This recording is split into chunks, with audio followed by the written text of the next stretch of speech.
Welcome to Censor Stage, the podcast which discusses current trends in philanthropy, culture, the arts, community projects around the world.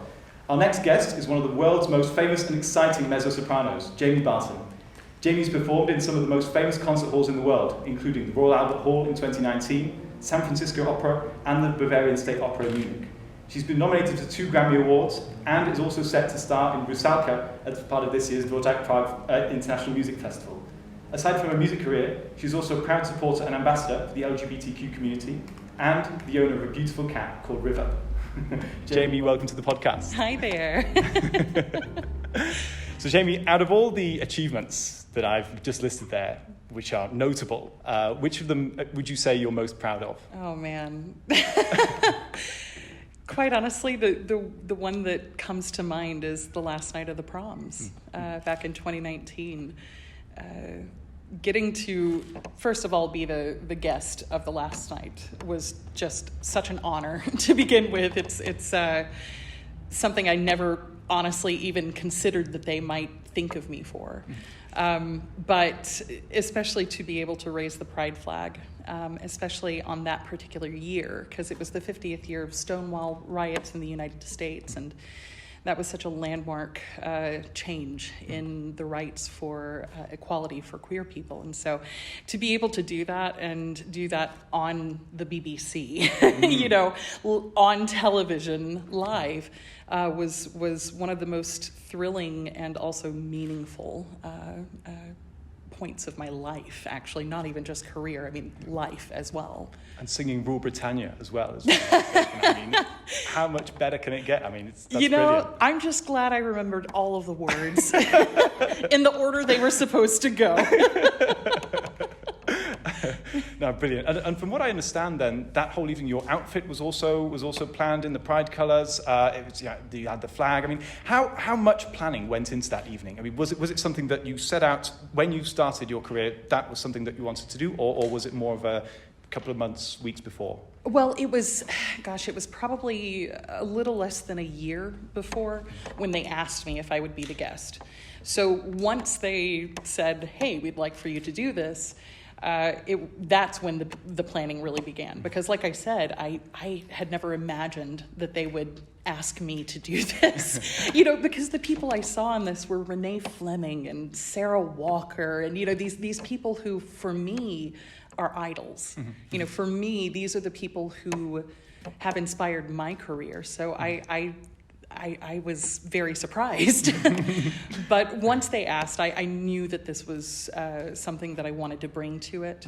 Every guest of the last night of the proms brings something personal to it. Whether it be something about their own country when they're singing Rule Britannia or whatever, there's some aspect that they bring that's a very personal thing. And knowing that it was the 50th year of Stonewall, my queer community, even before I understood that I was queer, has been such a family and a support for me in my life. And the idea that I could stand up and show up for that in such a big way was, as soon as I thought of it, I thought, okay, I've got to call the BBC and see if they're okay with this. And they were so supportive. From moment one. And so, the dress was, it was actually constructed, designed for me for this. It had the bisexual flag kind of dyed into a cape element. And that certainly took many months to come to fruition. But I started, planning what I wanted to do, planning what I wanted to sing, what I wanted to suggest. And luckily for me, they took me up on several of my ideas.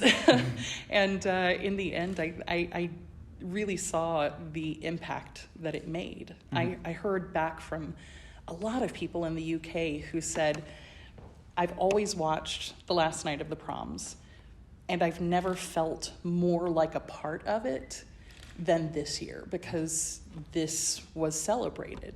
Queer identity was something that was a part of that was celebrated. And so that for me means the world.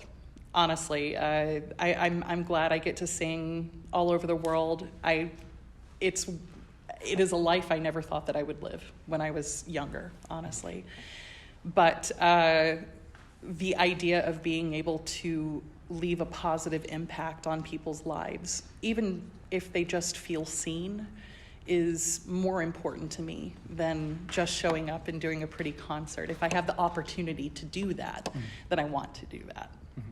It's so refreshing to hear that the response was positive. You know, it's great because classical music, the classical music world sometimes does have a bit of a reputation for being a little bit not backward, but historically minded, or traditional is probably a better way to put it. Yeah. And so to see it open up like that must have been really great. Would you say that since that performance, there's been a real change in the way that not just your career has gone, but also in terms of the way that the classical music, and opera world has treated the LGBTQ community? Well, I mean, the real impact that I would be curious about is actually here in Europe, because quite honestly, in the United States, the arts have always been a safe haven for people in the queer community. Even before it was okay to talk about being queer, even before, that was something that people could do without fear. The United States arts system was always, very supportive of the queer members. So I come from a little bit of a skewed vision of it, So I'm curious about it over here. Unfortunately, that was in September of 2019, and of course we know what happened in the last several years. March of 2020 came around for us in the United States, and that's when the United States really shut down. And so I think the arts community has been going through a massive revolution, as far as I can see in the United States. It's not just queer equality, it's representation and diversity and inclusion, not just on the side of what artists are hired, but also on the side of the administration. Having more people of color, more women, more queer people in positions of power, because ultimately that does trickle down to influence the audience that will come in. If the audience feels welcome in the space and like they are going to see their story told on stage at any point, then it's a different kind of situation. And I think we are seeing that in the United States. I'm really curious about how it goes over here, though, and how it's been going. I've spent a little bit of time in Europe in the last little bit, not a lot, because it's, been a pandemic. Yeah. But that being said, I certainly hope that there has been positive change. That's the entire point, is positive change. And the impression you've got so far from Prague, even just kind of wandering around the streets and stuff, has it been positive? Or, yeah. Oh, great. Oh my gosh, people here are so nice. I come from the South in the United States, and I thought we were really nice. People here are so nice. I've been floored everywhere I've gone. It's just everything from somebody at the checkout, to the people who are here and the musicians. People are so outwardly warm and welcoming. And maybe it's because I've only been here for a week, and that just happens to be all the nice people that I've run into. But I somehow doubt that. I think that the culture here just seems warm, and it's really lovely. I hope to get a lot more time here. This is now my new favorite city in Europe, for sure. Fantastic. Well, we'd be more than happy to welcome you back anytime. Well, thank you. Speaking of your activism and performing in different countries as well, is there, if for example, because you actually come to the Czech Republic at an interesting time, because they're debating same-sex marriage at the minute in Parliament, and with as in many countries with this sort of debate, you have the pro side and then the anti side. Would you ever consider not performing in a country if they would knowingly pass anti-LGBTQ laws, or would knowingly discriminate against the LGBT community? Yeah, that would be really hard. I've certainly performed in countries where it is not a law yet. I have also performed in countries where it's dangerous to be openly queer. That's really hard to say, honestly, because on one hand, of course, I want to support the communities that support my community, and theirs. I'm not the only queer person, for sure. But also at the same time, I have a big belief in trying to show queer people are just like everybody else. The only difference to me is, I had somebody describe it one time as outdoor plumbing versus indoor plumbing. You know, a man is outdoor plumbing, a woman is indoor plumbing. Who cares what kind of plumbing the house has? Yeah. You know, and at the end of the day, if me being there and being openly queer is something that adds positively to the conversation, then yeah, I want to show up. I don't think it would always be easy. It would be really hard, I think, to come back and, you know, if it doesn't pass, to know that it didn't pass, to know that that was something that queer people in this country still really struggle with. But it's not going to stop me from being queer, and it's not going to stop me from being open about that. And I think that's one of the reasons that I've been so open about it, is because I want for this to be a part of the conversation that comes with me as an artist. It's part of the social activism, I suppose, but just showing up and being myself, as long as I feel safe, I still want to do that, because I really believe in the quote, "You can't be what you can't see." You know, and for me, it was 33 years before I understood that I was bisexual.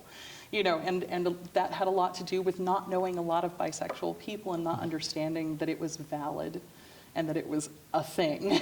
Even in the queer community, that was a, you know, somewhat, people considered a myth or something, bisexuality, and it's just not. But I think I would still come if I felt safe and if I felt like it was a project where my presence could leave an impact. Speaking of leaving an impact, Rusalka's coming up in a couple of days' time. Are you excited? It's the first time you're performing in the Czech Republic, as you said. Yeah. How's preparation gone? Oh my gosh. First and foremost, incredible. I mean, to work with Maestro Pichkov is, this is our first time working together, and he has just been an amazing colleague, so supportive.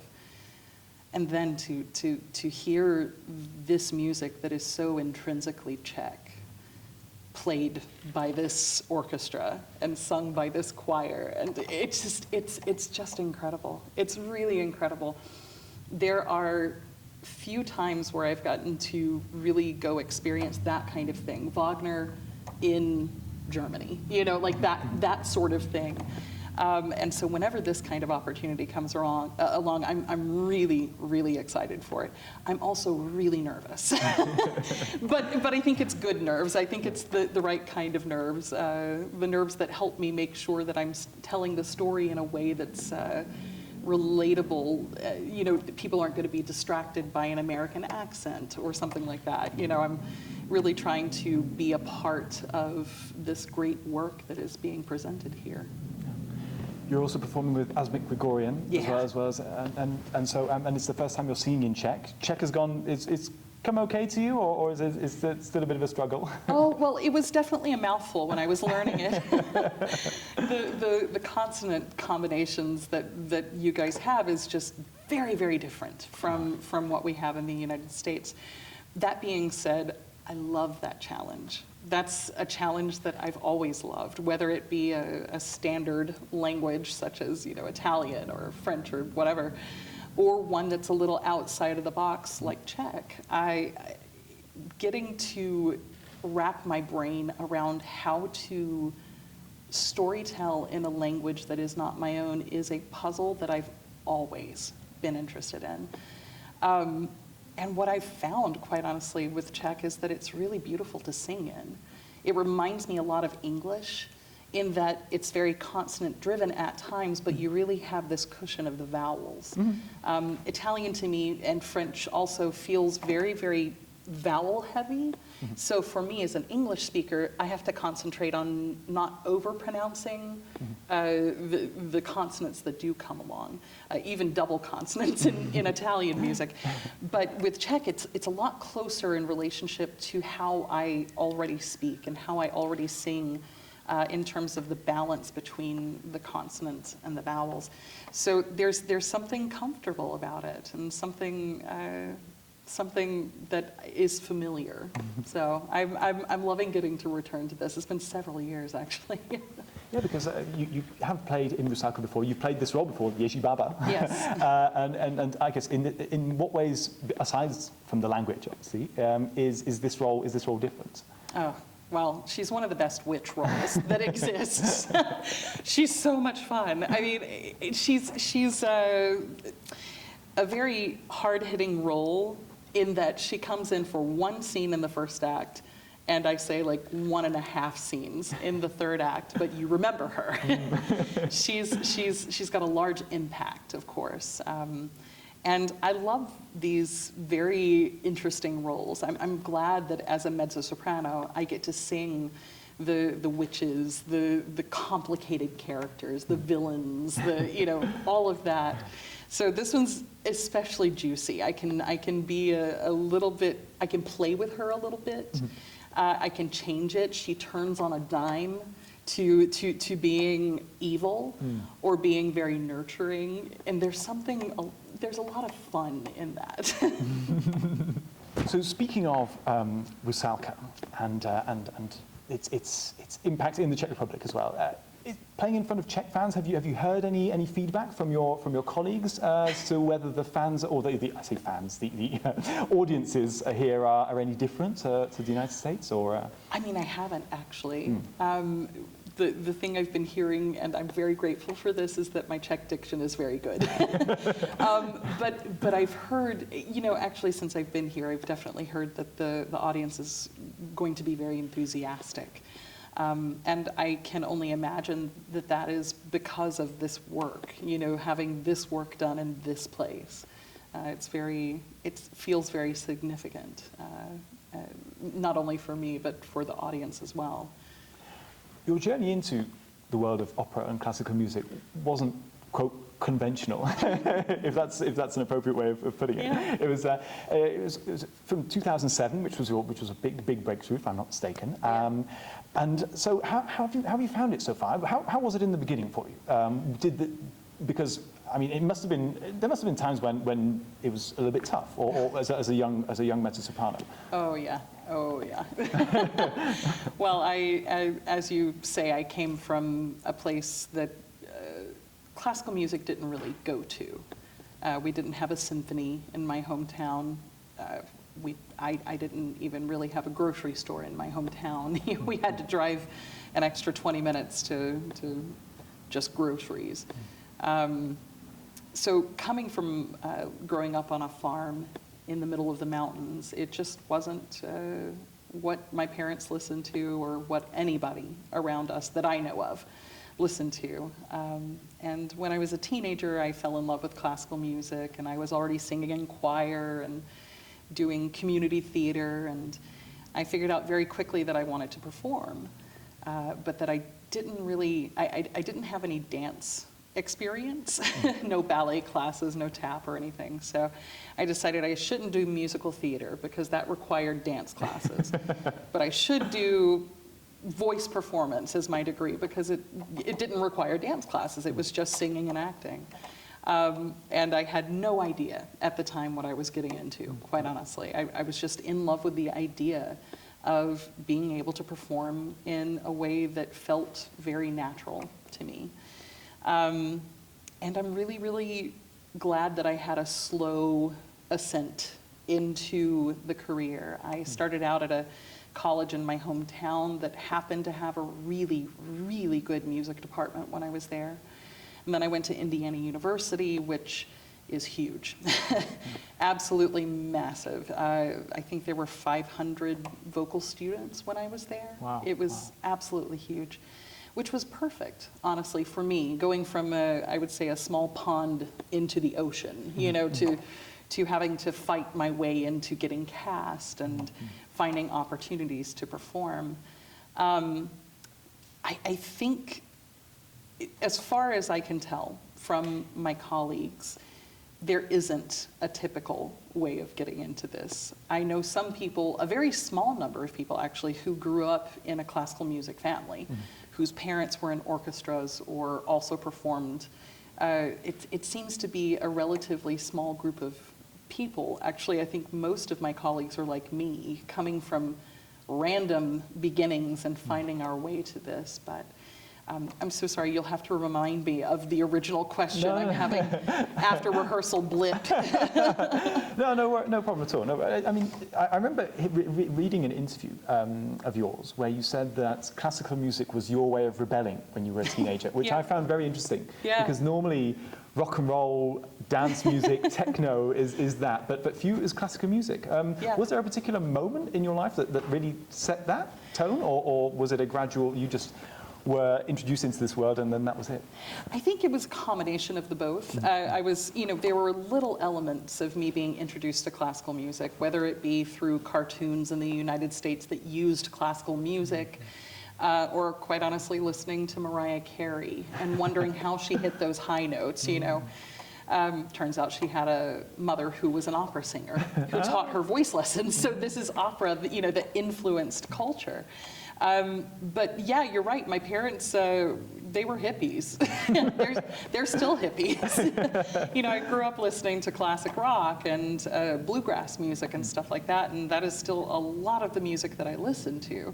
But when I was a teenager, I found myself going into maybe the funniest teenage rebellion one can think of. I think teenagers want to do something opposite of what their parents do or what their community is used to. And for me, about as opposite as you could get was classical music, classic art, literature, music, paintings, all of it. I started collecting art and recordings, and I remember the moment that I really fell. I really do. I was listening to the radio late at night, actually, and Chopin's Ballade No. 2 came on, the one in F major. And I knew that I loved Chopin by that point anyway, but I had never heard that ballade. And the first bit is very calm, and then the second bit is just manic. It's just insane. And I remember I had earphones on, and I had turned the volume up because I didn't know what was coming. And when the B section came, it stunned me. And I realized that there was all of this music that I didn't know that was an opportunity for me to imagine what the story behind it was. And that's what I fell in love with. The storytelling through this music that with orchestral and piano music and stuff like that, you really can imagine your own scenes of what is happening. And then even with art song and opera, there are so many interpretations of how the story can be told. And at the end of the day, it's always a really human story for the most part. Even if you're playing Jezibaba, it still comes, humans wrote this, composers are humans. And so it's just a fascinating thing to me still, this storytelling that was so different from the music I grew up with. But yeah, the music I grew up with absolutely gave me the love of music, though, whether it be Jimi Hendrix or the Beatles or whatever. The love of storytelling through music was really foundational to me as a kid because of my parents. And so, thank you, Beatles. Thank you, all of that music, for this love, because it's led me to this point right here, exactly right now, sitting across from you. I wouldn't have this if I didn't have the life I had leading up to it. So. You've often been called a rock star of the classical music world. How does that make you feel? That term? Is it? It makes me feel way cooler than I actually am. You're pretty cool, to be fair. Well, thank you. No, in the beginning, especially, I didn't feel like I belonged because I came from somewhere completely different. I felt very much like a fish out of water, and it took me years to understand that I could show up exactly as who I am, and that not only could I, but I should. I should for the people in the audience who don't feel like they can show up exactly who they are and walk through the door and enjoy a concert. I think it's really important to show that everybody has a place, whether you're in the audience or on the stage. And so it took a while. It took, gosh, it was probably 2015 when I actually started looking like a rock star. You know, side shave and the purple hair and the nose rings and stuff like that. But all of this is just, it's not trying to put on a character to look more interesting. It's honestly honoring who I am, my own self-expression, even outside of this classical music world.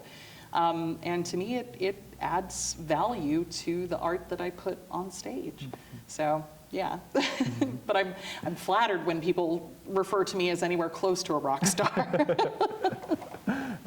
Well, we work with the Karakumaic Family Foundation. We work with a lot of young people, young artists, young musicians.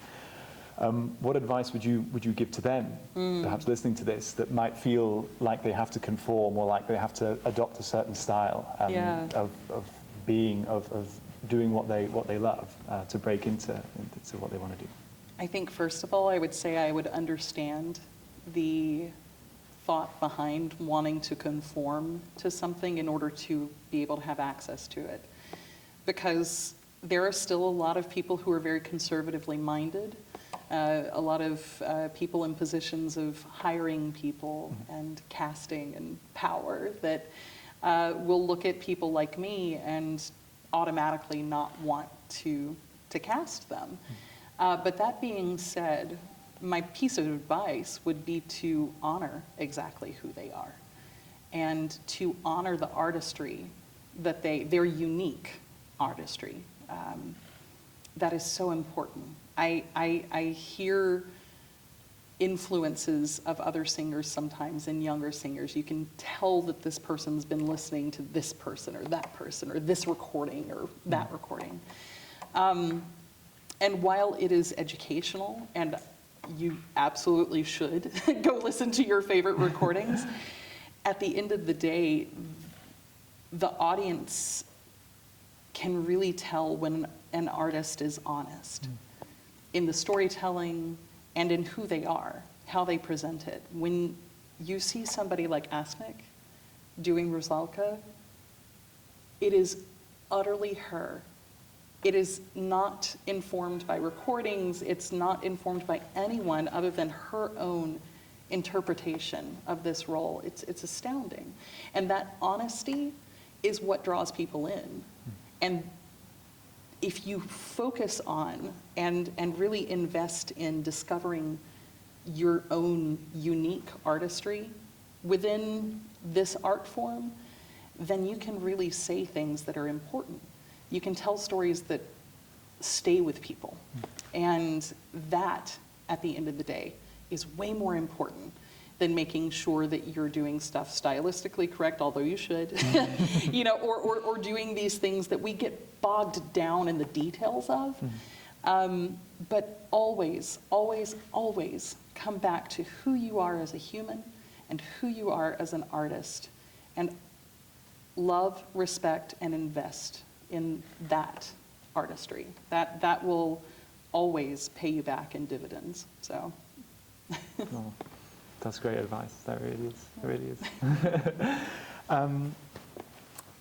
Looking forward now, what are your plans for the future, Jamie Barton? What could we?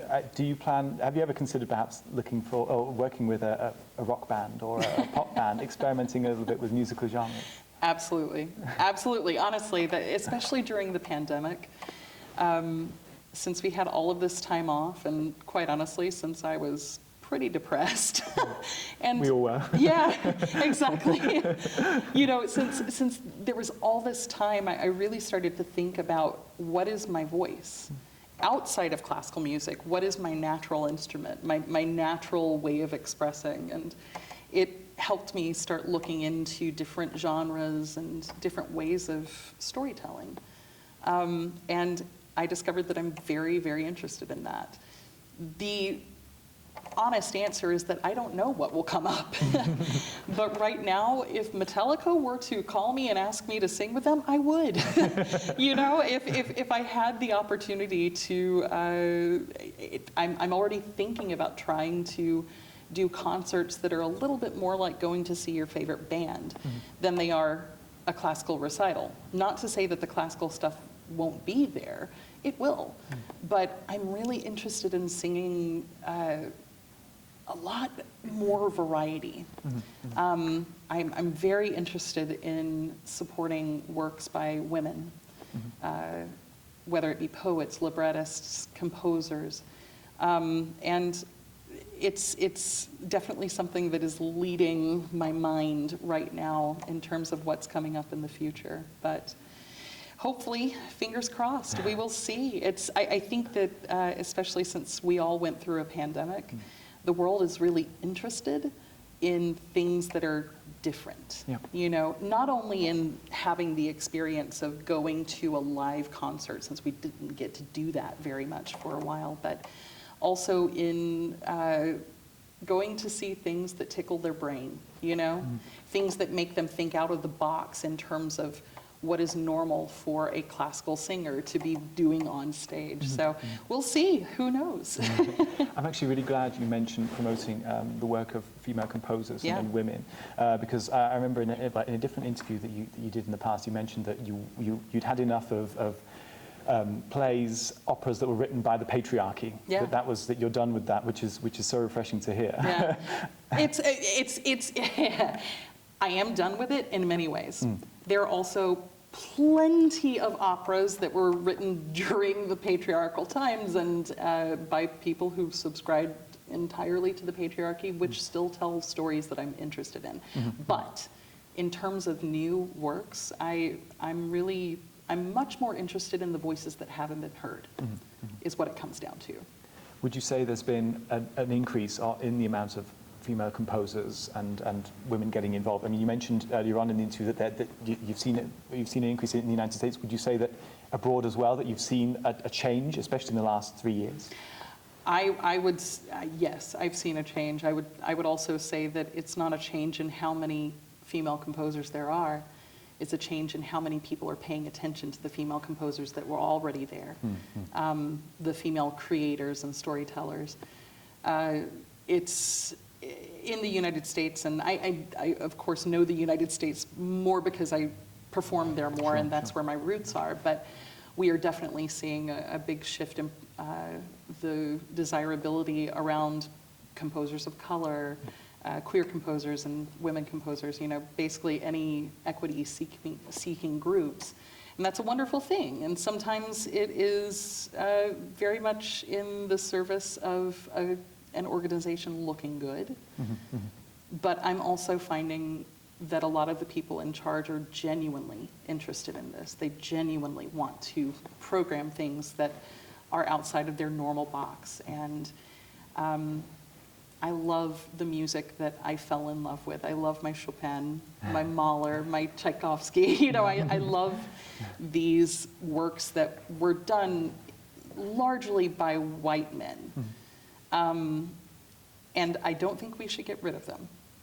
But I absolutely think that we have to open the doors wider to show more perspectives and tell more stories. And I am very excited about hopefully getting to know many more composers and getting to do new works, things that stories that don't basically involve me doing my typical mezzo thing, which is, you know, in a bel canto, I'm probably standing in the corner looking very sad and worried for most of the night because the dude was the one who initiated the love triangle and the soprano's gonna die.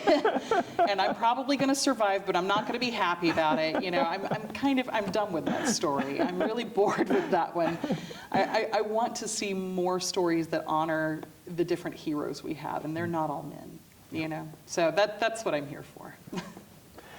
I'm very glad you mentioned the promotion and the widening of the doors of the opera world, of the classical music world. Our foundation supports a lot of young people, a lot of young artists get into the classical music world, get scholarships to prestigious schools and all that sort of stuff. I mean, obviously I've reduced it there to just one thing, but What advice would you give to charities and to foundations like ours to be able to, or for improving the classical music world and for widening the doors to as many people as possible, to making it more inclusive? It's very easy.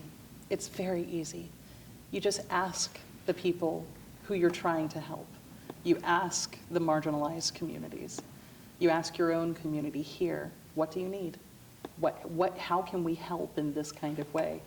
I do think that having advisors from all sorts of different communities is really always going to benefit how progressive an organization is. So just asking the people, it really impacts. You know, at the end of the day, asking a white woman is probably, you're going to get some good ideas, but I come from my own filter, my own perspective.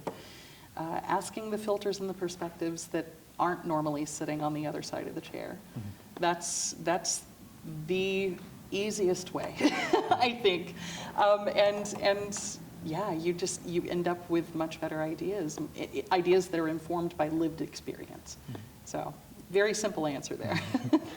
Jamie Barton, it's been an absolute pleasure. Thank you so much for being on our Centre Stage podcast. All the best with not just Rusalka, but going forward as well, and hopefully we'll get the chance to meet again. Well, thank you. It was such a pleasure. Thank you.